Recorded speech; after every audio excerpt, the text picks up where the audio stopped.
Well, it's been a brilliant and quite successful few weeks for me anyway. So I've learned an awful lot.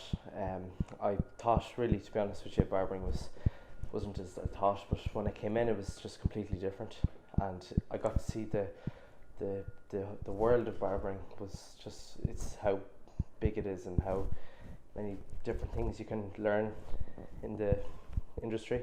Well, my mum told me about it, and basically she was saying, "What would you think about barbering?" And I said, "It's not. Well, I kind of like to do it. I was interested in it already, because I always liked to kind of have my hair nicely done up and all that sort of crack. Yeah, they're both very nice, very easy, and good flow to work with them.